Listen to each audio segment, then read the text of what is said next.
कि जब कहे बौद्धिक या मानसिक तो वो संज्ञानात्मक विकास है। क्या विकास है? और यही बुद्धि को विकास का खोज किया और अपने खुद के बच्चा को देखा तो वो बताया, अंत में बताया जब पूरा अध्ययन कर लिया कि जैसे जैसे बच्चों में उम्र बढ़ता है, उसका कहना किसका? जीन पियाजे कि जैसे जैसे बच्चों में उम्र बढ़ता है वैसे वैसे उसका मानसिक विकास होता है। कौन विकास? मानसिक विकास। मानसिक विकास जैसे होगा तो अपना दिमाग से सारा काम क्या करेगा? धीरे धीरे करेगा। तो यही बुद्धि का विकास होगा, मानसिक विकास है ना जी। उसी प्रकार से होता है। और संज्ञानात्मक विकास में सिद्धांत को हम लोग 3 गो नाम से जानते हैं। तो वो है संज्ञानात्मक सिद्धांत, एक है अवस्था का सिद्धांत, एक है विकासात्मक सिद्धांत। अवस्था का सिद्धांत क्यों कहते हैं? क्योंकि 4 अवस्था में बांट के बताया और कहा कि चारों अवस्था से कोई भी बच्चा संसार में जन्म लेगा तो गुजरेगा। कोई थोड़ा लेट लेगा, कोई थोड़ा जल्दी ले लेगा, लेकिन चारों अवस्था से गुजरेगा। ऐसा का नाम किसका था?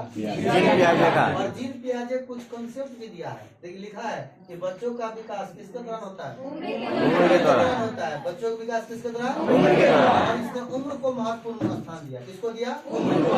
लेकिन वाइगोट्स्की के बारे में क्या दिया था? समाज को। वाइगोट्स्की किसको दिया था? समाज को। और जीन पियाजे किसको दिया? उम्र को। किसको दिया? उम्र को। कहा कि जैसे जैसे उम्र बढ़ेगा, बात समझ गया ना? क्या कहा? वैसे वैसे उसका मानसिक विकास होगा और मानसिक विकास होगा धीरे धीरे समाज, धीरे धीरे वह मतलब बुद्धि का प्रयोग करके दूसरे आदमी से बात विचार करेगा और अपना बुद्धि का प्रयोग करेगा। अब देखिए ये कुछ कॉन्सेप्ट दिया था। पियाजे एक बात और बोला था, बच्चे सक्रिय ज्ञान निर्माता है। बच्चे क्या है? सक्रिय ज्ञान निर्माता। और बात बोल दिया नन्हे वैज्ञानिक। नन्हे क्या है? वैज्ञानिक। सक्रिय ज्ञान निर्माता और नन्हे वैज्ञानिक। ये बात कौन कहा था? पियाजे। कौन कहा था? पियाजे। किसके बारे में? बच्चा के। बच्चा सक्रिय ज्ञान निर्माता। अब क्यों कहा? इसके पीछे भी एक कारण है। उसने अपना जब खुद का बच्चा को अध्ययन कर रहा था तो बीच में एक चीज देख रहा था कि कोई भी चीज उससे गलती हो गया तो चाहता है कि कैसनो करके उसको क्या कर दे? सुधार। अब मान लो डर तो बच्चा को होता है, तो बच्चा को जब घर में रहता है कोई गलती कर देता है और कोई चीज टूट गया उससे तो चाहता है उसको क्या करे? सही करे। क्यों? डर होता है कि मम्मी मारेगी या पापा मारेगा, तो उसको डर होता है तो चाहता है उसको ठीक करे। तो वो सही तो नहीं, लेकिन जैसे तैसे करके उसको क्या करेगा? ठीक करने का पूरा प्रयास करेगा। इसलिए कहा कि वो ज्ञान का निर्माण करता है उसको, और खुद से जब करता है तो सीखता भी है।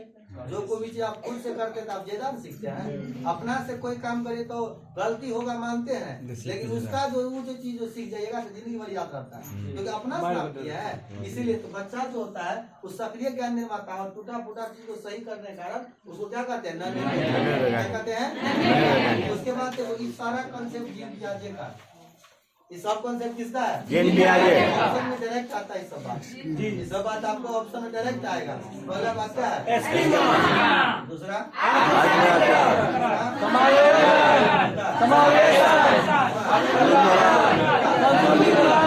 सब कॉन्सेप्ट किसका है? वो जीन पियाजे। पहला क्या है? पहला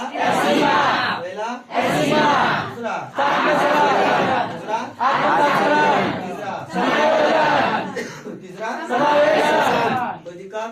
आप बताइए। आत्मसातीकरण भी रह सकता है। क्या हुआ? आत्मसातीकरण नहीं तो क्या है?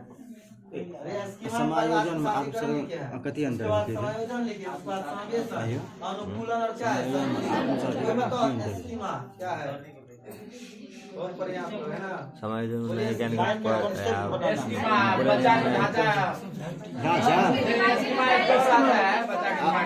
पृथ्वी में से और बताइए माइंड में सब कोई चीज का कॉन्सेप्ट बनता है उसी को एस्कीमा बोला जाता है। कोई भी चीज के बारे में जो कॉन्सेप्ट क्या कहते हैं? एस्कीमा। अब जैसे कि आप 2 चीज को देखिए, एक देखिए कौवा को, एक देखो कबूतर को, है ना जी। तो कौवा तो तुम देखकर एक रंग रहता है, लेकिन कौवा को कौवे कहेगा और कबूतर को कबूतर, क्योंकि आपको कॉन्सेप्ट बन गया है कि कौवा क्या होता है और कबूतर कैसा होता है। आपका जानकारी पहले से इकट्ठा, जो जानकारी आप पहले से इकट्ठा करके दिमाग में बैठा लेते हैं वही आपका क्या है?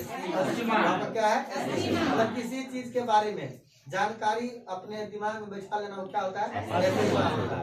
कैसे कॉन्सेप्ट बैठा लेना क्या होता है? एस्कीमा। अब एस्कीमा क्लियर हो गया। एस्कीमा कौन बताया था?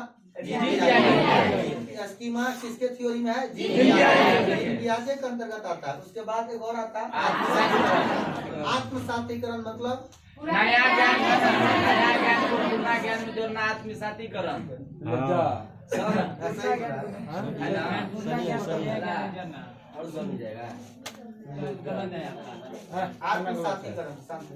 नए ज्ञान में पुराने ज्ञान को जोड़ना आत्मसात जी सही बात। तो यह है जी सही है ना जी? जी सर। नए ज्ञान पुराने ज्ञान में पुराने ज्ञान में पुराना ज्ञान में नया ज्ञान को जोड़ना। इसमें आत्मसातीकरण है ना, ती लगा हुआ है तो नया ज्ञान से पुराना ज्ञान में जोड़ना आत्मसातीकरण रुकिए ना। और इसके बाद फिर आत्मसातकरण होता है, पूर्व ज्ञान से नया ज्ञान में जोड़ना आत्मसातकरण होता है। पूर्व पुराना क्या हुआ? नहीं इसमें यहाँ पे पकड़िएगा ना, जैसे छोड़िए सर, पहले पकड़िए इसको। आत्मसातकरण होता है। पकड़िए, पूरा सुनिए ना। HR पकड़ना पड़ेगा। तुम्हारा बात हम बता भाई साहब, आत्मसातीकरण आत्मसातीकरण एक ही वर्ड है। देखिए इसके बाद ही भाई इस बात में सब है। आत्मसातकरण एगो होता है, आत्मसातीकरण होता है, ती लगा रहा दोनों अलग अलग बात है। दोनों अलग अलग है। ये मतलब अलग अलग एक ही रहता है सर। ऑप्शन में दोनों बात अलग अलग लिखा रहता एक है। होता है सर